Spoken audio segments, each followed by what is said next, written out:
Hi, welcome to Thoughtful TV. My name is Taina. Today's guest is Hector. We're going to talk about mental health. So let's talk. Hi, Hector. How are you? I'm doing well, thank you. Thank you for coming to the show. And on behalf of myself and the viewer, we want to say thank you. To start, can you tell us a little bit about yourself? Yeah, my name is Hector Quinones, and I have been working in co-occurring disorders. We used to call that dual diagnosis, which is substance use and mental health, two things that you really can't separate. Been doing it for quite some time. Well, perfect. And how did you get involved? What brought you to mental health?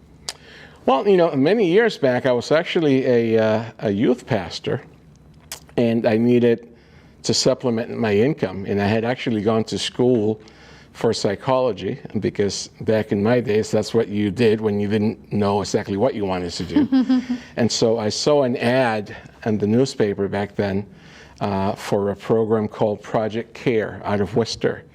It was actually a grant by the VNA working with people who were living and dying from HIV and AIDS at the time. I had no idea. I just saw Project CARE, and I thought, hey, I'm a Christian guy. I care. Let me give them a call. Yeah. And they hired me. Dr. Anibal Sosa was the executive director. He hired me. And so I started working with folks who were living with HIV at the time. And this is back in the early 90s in the city of Worcester, at a time when people were really dying at a very fast rate.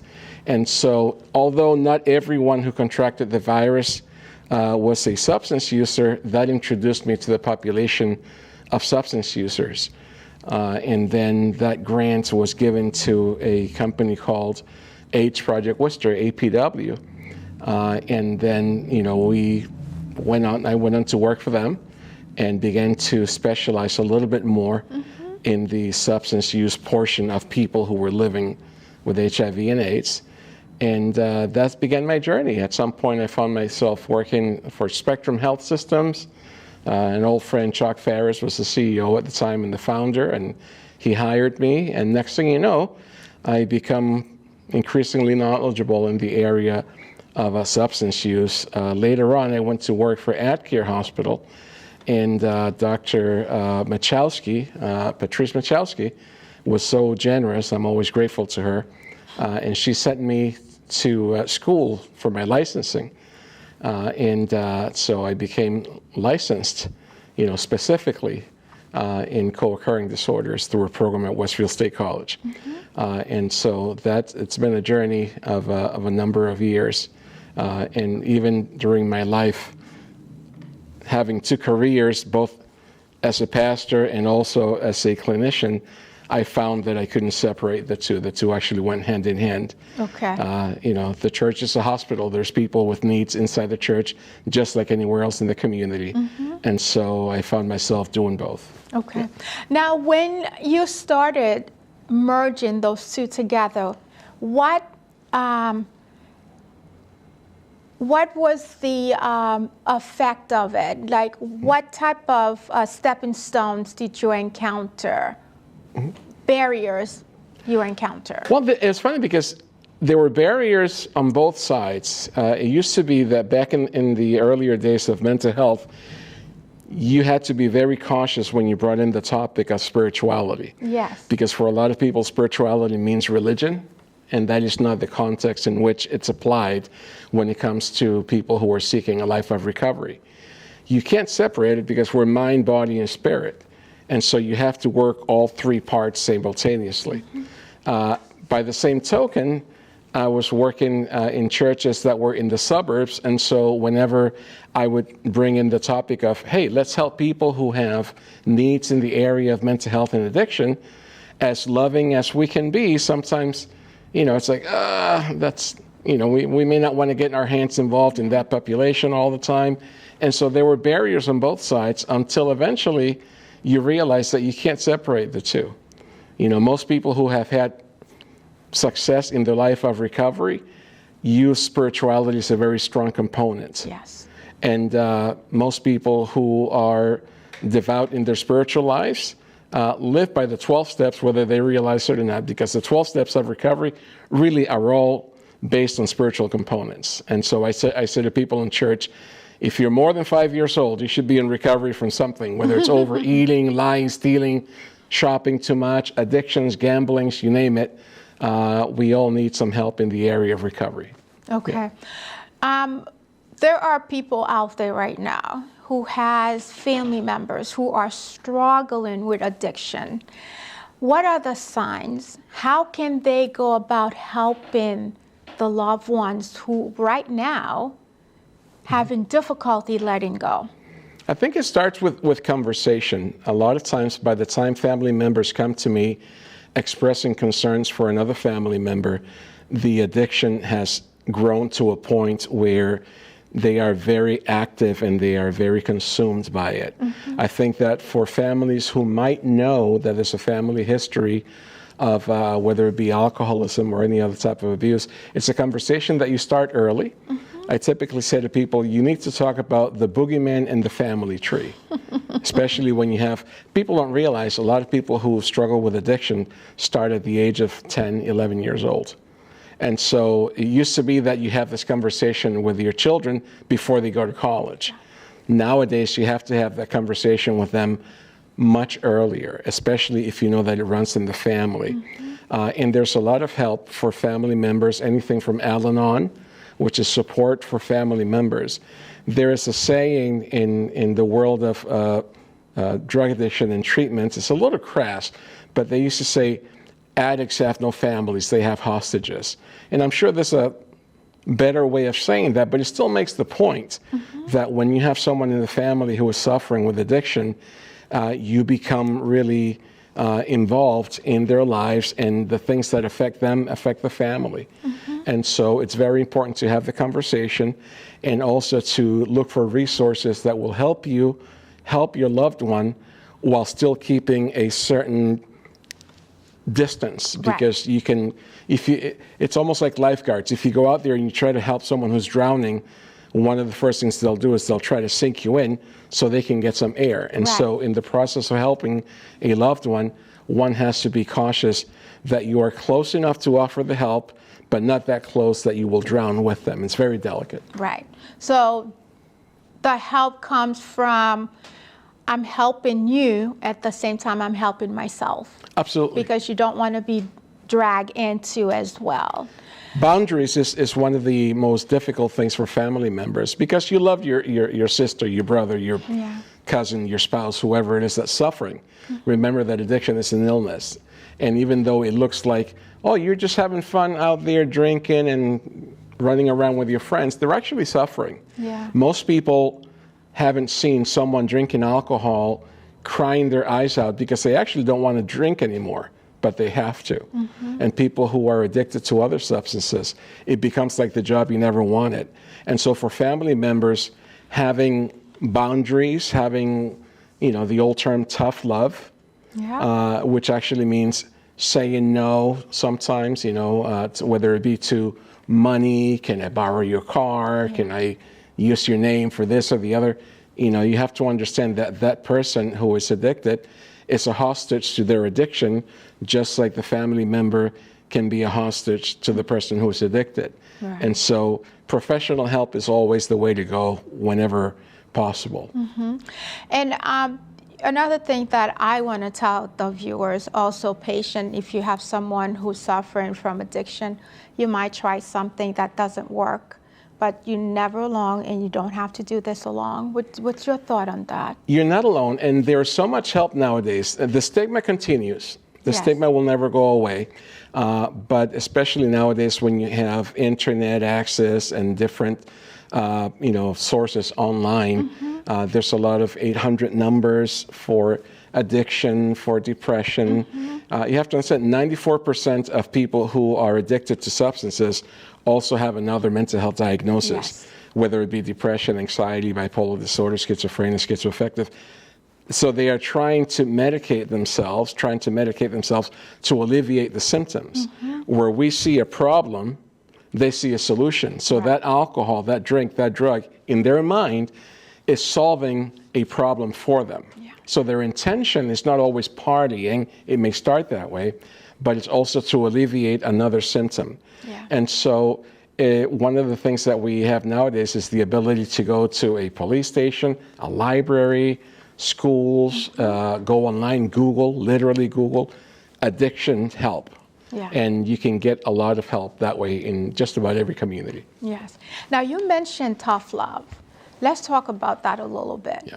Because for some people, tough love is kicking him out or completely disown him or her from the family. What does tough love means to you? You know, the tough part of tough love really falls on the person related or trying to help the person who is addicted.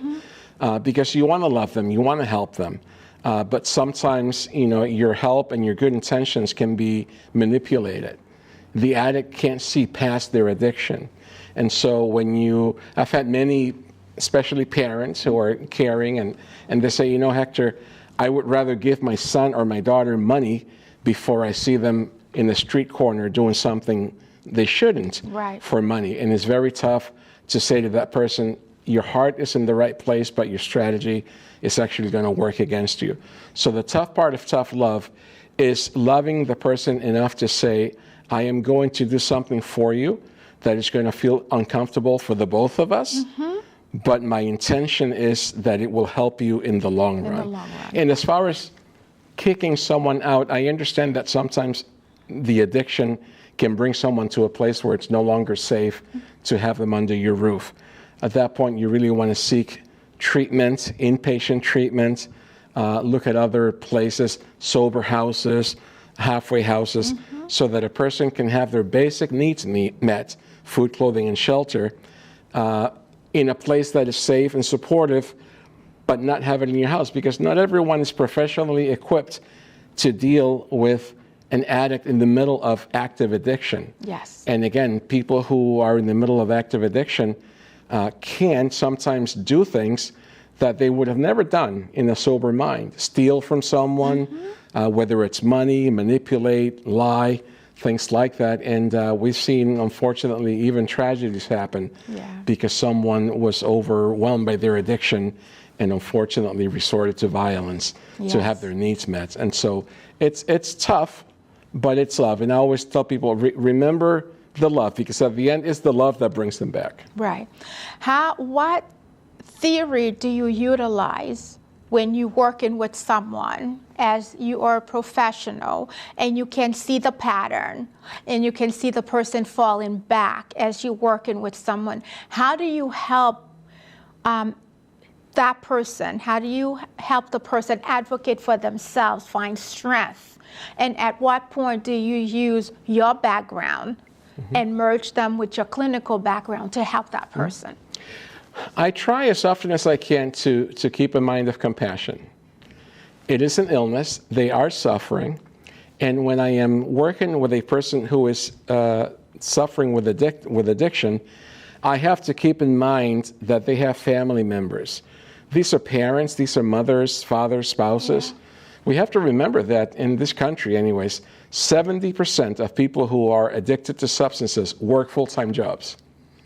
A lot of times we think about addicts like someone pushing a shopping cart, sleeping under a bridge. That's actually the exception, not the rule. Most people who live with addiction, and there are different levels of addiction, are actually working full-time jobs. They're living in fine neighborhoods. There are people with education, with responsibilities, and they're trying to manage both. And so I come from a place of compassion. Nowadays, we have learned to use something called harm reduction, which was a controversial topic, when it was first introduced. I remember, an old friend, Tom Jordan, introduced me to harm reduction. And he's like, well, if this person is using heroin and they're using needles, you know what? If they want to, instead of using needles, smoke the heroin, or instead of doing heroin, smoke weed. And I'm like, what is that? That's substitution. A drug is a drug is a drug. Well, we're not saying that that's good. We're just saying, you have to find a way to reduce the amount that they use, the frequency of what they use, and the potency of what they use. we all understand that sobriety and abstinence is the ultimate goal. Yeah. Nancy Reagan used to say, just say no. And that's good. At the end of the day, it gets to a point where we have to say no. Yeah. But there are some steps to get there, and it's not that easy for people. And so I try to have a simple, honest conversation with the person. I try to find out, what is this drug of choice doing for you? Yes. What is it that it's alleviating? A lot of times people say, Hector, I drink because it helps me calm down on my anxiety. Or I use this thing because I'm typically depressed and it helps me come out of my depression. And that's valid. It's just a half truth, because yes, that drug of choice may help you address that anxiety or that depression. However, it will create worse problems for you. And so tomorrow when you wake up, you're going to have worse problems than you did today. Yes. And so we talk about harm reduction. We use something called motivational interviewing. That has nothing to do with motivation or interviewing, but that's the term. It basically is talking to people and looking for the language of change. Yeah. For example, if a person says, I smoke 2 packs of cigarettes a day, that's 40 cigarettes. Most of us know that that's not healthy. Mm-hmm. If I say to the person, is there any way that you can cut down? And they say, you know what? I'm going to cut down to 30 cigarettes a day instead of 40. Mm-hmm. Is smoking 30 cigarettes a day good for you? No. No. It's better than 40. And quite honestly, if they're willing to commit to changing from 40 to 30, so in the realm of motivational interviewing, we're going to look for ways to support you to come down to that 30. We're going to try to tackle barriers that will keep you from smoking 30 cigarettes instead of 40. Mm-hmm. And maybe a couple of months down the road, you'll come down to 25 instead of 30. Yes. And so, the old get a job and stop drinking, get a job and stop smoking, get a job and stop doing drugs.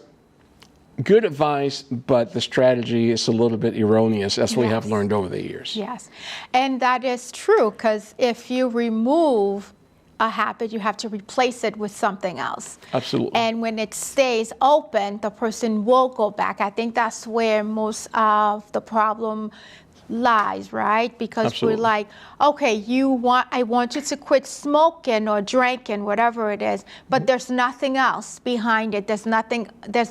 They don't have another support system. And do what?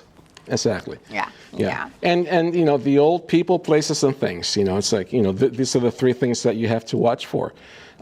People you shouldn't hang around with, places you shouldn't go to, things you shouldn't do, because they're triggers. Yes. They're triggers. I remember one time I was working at a detox facility, and they had like a living room where people would sit down and watch TV and drink coffee. And there was one fellow that's watching a movie, a few people are watching a movie, and a person grabs a little can of Sprite or ginger ale, and they open it. And when they opened it and went like this, psst, yep. The person literally jumped out of their chair. And I'm like, what happened? He's like, man, just the sound of a can opening. I'm an alcoholic. It reminds me of beer. Or somebody would be drinking water with ice, and they would shake their cup with ice. And somebody would say, can you not do that? It reminds me of a drink. That's the trigger. So there's so many things that trigger people, places, and things. Conversations, movies that you watch. Yes. And being in the presence of someone who's under the influence can trigger someone else who's trying to stay sober. Yes. And so all these things are very hard to manage. And so we have to remember, as the person who is afflicted, not just addicted, but afflicted, as they are trying to walk towards sobriety or even harm reduction, they are constantly bombarded with things that can create triggers. And so, we can't live in a world where all those things disappear, but as family members and practitioners of the science of sobriety, we have to remember that they're in a very sensitive place. Right. Now, this is fascinating. We could talk about that for hours. I wanted to get your input on right now. As you know, weed has been something that you can smoke freely. Yes. Anywhere, anytime, any place. What's your intake on that? Are you referring to marijuana? Yes. Yeah. Well, it's a very delicate subject, because, marijuana became just about legal, decriminalized in 2016, and a lot of it had to do with the high cost of keeping people incarcerated. Right now in Massachusetts, it costs to keep a person in jail for 1 year costs anywhere between $170,000 up to $307,000. That's an average of $250,000 a year. And so one of the things that legislation looked at was a lot of the people that were incarcerated, 95% of which were men, were incarcerated for drug charges. A lot of those drug charges were marijuana. A lot of those marijuana charges were amounts less than 1 ounce. And so they decided if we can legalize marijuana or decriminalize it so a person can have up to 1 ounce on their person legally, then we can alleviate a lot of the people that are in prison and also save the taxpayer some money. Not to mention that marijuana, does have its place in medicine. Benefits. I know it's a controversial topic, but I remember when I was working with people who were dying of AIDS, they had no appetite. They were on what we call the wasting away syndrome. A man, 5 feet, 10 inches, weighing 92 pounds, could not eat. They would get this medication called Marinol, which is based on THC, to trigger some appetite so that they can eat something. Okay. And so, over the years, they have found different ways of using THC for beneficial purposes. It's still controversial, and we're not here to sway you one way or the other. But, it is, however, what we call a gateway drug. One of the tougher things for most people to realize is that if a person is addicted to a substance, heroin, cocaine, pills, Any alcohol, substance. there will never be a day when they can safely say, well, I'm just going to use marijuana. Sure, under the context of harm reduction, that's better than putting a needle in your arm. I get it. But however, to the affected brain, you trigger your brain with marijuana, and if your drug of choice used to be alcohol or heroin, the brain says, thanks for the weed. Guess what I want now? So you kept graduating. It's very, very risky, and we are now learning the effects of that marijuana is having, the negative effects throughout the community. And so there's a lot of talk about how do we manage something that we decriminalized. Yeah. And it's now, some of it is coming back to haunt us now, because you have a lot of young children smoking, and the weed of nowadays is nothing. The weed of nowadays is so much stronger than the weed of the 90s and the 80s. I'm an old guy. High school class of 1984. Back in those days, I didn't smoke. I was a church boy, but a lot of the kids would smoke weed, buy pizza, and laugh and eat ice cream. Nowadays is so potent that it really becomes almost like it induces psychosis. And for people who live with mental health issues, it actually exacerbates the symptoms. So it's very, very dangerous. Yes, that's true. However, someone who has cancer and someone who has some certain illnesses and your doctor prescribe you that medication to help you, that's fine, right? Because it's controlled under a physician's point of view. It is controlled, and it's also, the chemicals are different. So when someone is suffering with cancer, someone is suffering with headaches, people can't sleep, sure, some people will go out there and just go to the dispensary and buy something. But what you are prescribed, there are medications that are derived from the marijuana plant, but may not give you that same high that you would get if you were just out there smoking weed, like many people would see. And so there's parts of that substance that can actually benefit. I mean, every drug that can kill you can help you. Yes. You go to the dentist, you have some heavy dental work done, you have surgery in an arm or a leg. Tylenol may not cut it.